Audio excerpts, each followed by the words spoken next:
Hello students, welcome to excel class. हमारे पास एक ये आइटम शीट है जिसमें क्वांटिटी और रेट दे रखा है। हम कैलकुलेट करना चाहते हैं अमाउंट, डिस्काउंट और जीएसटी और net amount with the help of arithmetic operations. तो यहाँ पे हमारे पास डिस्काउंट और जीएसटी की वैल्यूज़ दे रखी हैं।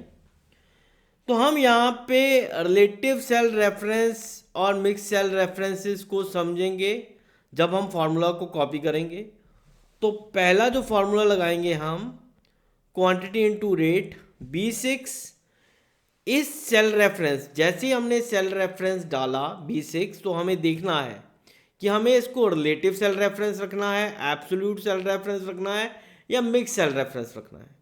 तो हमें यहाँ पे रिलेटिव सेल रेफरेंस रखना है। इसका मतलब क्या होता है कि हमारा जो कॉलम रेफरेंस है, कॉलम रेफरेंस जो रिप्रेजेंट कर रहा है वो कर रहा है लेटर। तो यहाँ पे B जो है वो रिप्रेजेंट कर रहा है कॉलम रेफरेंस को।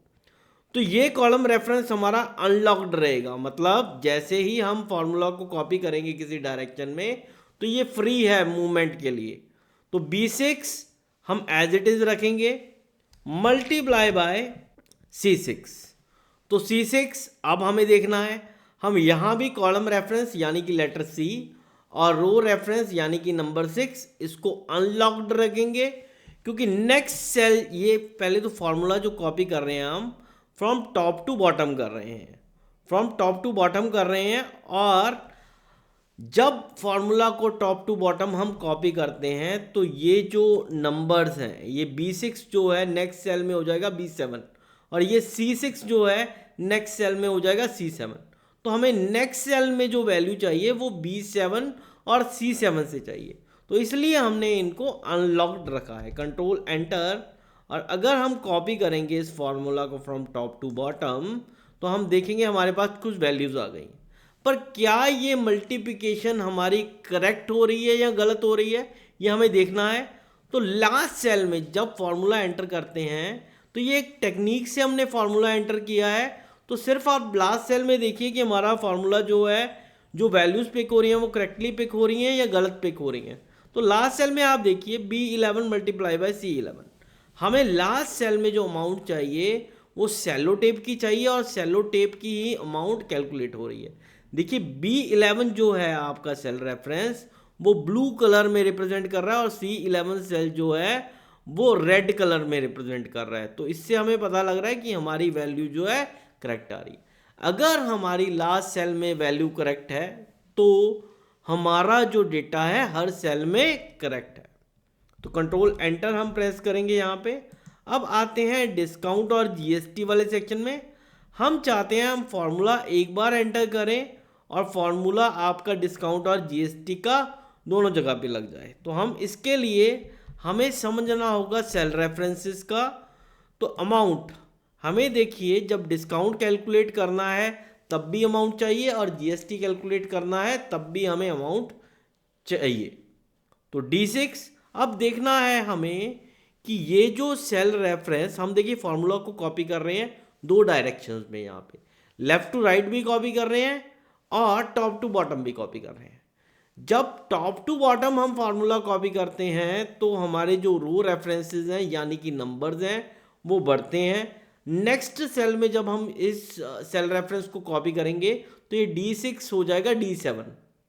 और अगर यही फॉर्मूला हम लेफ्ट टू राइट कॉपी करेंगे तो D6 विल बिकम E6। तो क्या हमें वैल्यू नेक्स्ट सेल में जब हम टॉप टू बॉटम कॉपी कर रहे हैं, क्या हमें वैल्यू D7 से चाहिए? बिल्कुल, जो अमाउंट है हमें पेन की चाहिए। तो हमें रो रेफरेंस को लॉक नहीं करना है, ठीक है। अब सेकंड क्वेश्चन है कि भाई D6 को जब हम कॉपी करेंगे फ्रॉम लेफ्ट टू राइट, क्या हमें कॉलम रेफरेंस को लॉक करना है या नहीं? तो D6 देखिए, हमें जो वैल्यू चाहिए वो D6 से ही चाहिए या D7 से चाहिए। हमें E6 से वैल्यू नहीं चाहिए, तो इसलिए हम जो है कॉलम रेफरेंस यानी कि D, इसको हम लॉक करेंगे। मल्टीप्लाई बाय, अब देखिए हमें ये डिस्काउंट वाले सेक्शन पे जाना है। तो आप देखिए डिस्काउंट वाले सेक्शन में हम जब गए तो दो क्वेश्चंस अगेन हमें पूछने हैं, क्योंकि फॉर्मूला को हम दो डायरेक्शन में कॉपी कर रहे हैं। क्या जब हम लेफ्ट टू राइट कॉपी कर रहे हैं तो वैल्यू जीएसटी वाले सेक्शन में क्या डिस्काउंट की ही परसेंटेज चाहिए या जीएसटी की परसेंटेज चाहिए, तो हमें जीएसटी की परसेंटेज चाहिए। तो कॉलम रेफरेंस यानी कि लेटर बी, इसको हमें लॉक नहीं करना है। अब जब हम कॉपी कर रहे हैं फ्रॉम टॉप टू बॉटम तो क्या होगा, B18 विल बिकम B19। क्या वैल्यू B19 से हमें पिक करनी है, तो B19 पे आप देखेंगे अगर ये B19 सेल है, B19 सेल में हमारे पास कुछ डेटा नहीं है, तो हमें जो वैल्यू चाहिए वो B18 से ही चाहिए। तो इसके लिए हम जो रो रेफरेंस है यानी कि नंबर 18 है, इसको लॉक कर देंगे। ये लॉक होता है बाय प्रेसिंग F4 की। देखिए हम जैसे ही F4 की प्रेस करेंगे तो कॉलम रेफरेंस यानी कि लेटर पे लॉक आ गया। जैसे अगेन F4 प्रेस करेंगे तो दोनों कॉलम रेफरेंस और रो रेफरेंस जो हैं अनलॉक हो गए। अगेन हम अगर F4 प्रेस करेंगे तो दोनों हमारे कॉलम रेफरेंस और रो रेफरेंस लॉक हो गए हैं। यहाँ पे हमें एक सिर्फ रो रेफरेंस को लॉक करना है, तो एक बार F4 की हमने प्रेस किया तो कंट्रोल एंटर प्रेस करेंगे।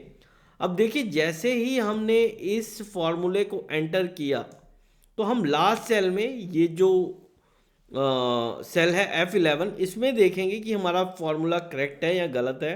तो F2 अगर प्रेस करेंगे तो आप देखिए हमारी जो D11 सेल है वो 9300 है।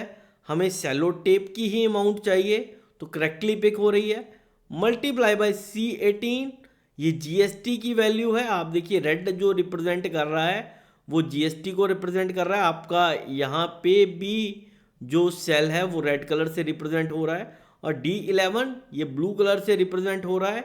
तो हमारा जो अमाउंट मल्टीप्लाई बाय जीएसटी हो रहा है बिल्कुल करेक्ट हो रहा है, तो फॉर्मूला करेक्ट लगा है। कंट्रोल एंटर हम प्रेस करेंगे तो हमारे पास अमाउंट आ गई जीएसटी की।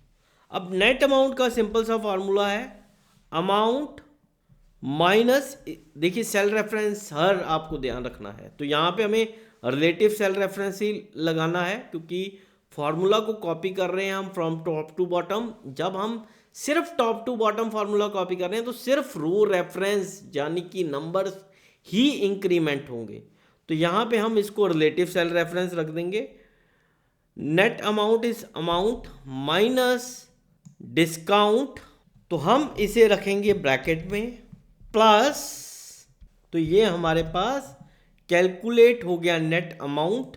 और अगर हम इसको कॉपी करेंगे फ्रॉम टॉप टू बॉटम और लास्ट सेल में देखेंगे हमारा फॉर्मूला करेक्ट लगा है या नहीं, तो अमाउंट डिस्काउंट और जीएसटी ऑफ सेलो टेप यहाँ पे पिक हो रहा है। तो इस तरीके से हम सेल रेफरेंसेस का यूज़ करके फॉर्मूलाज बड़े इजी वे में लगा सकते हैं। Thank you.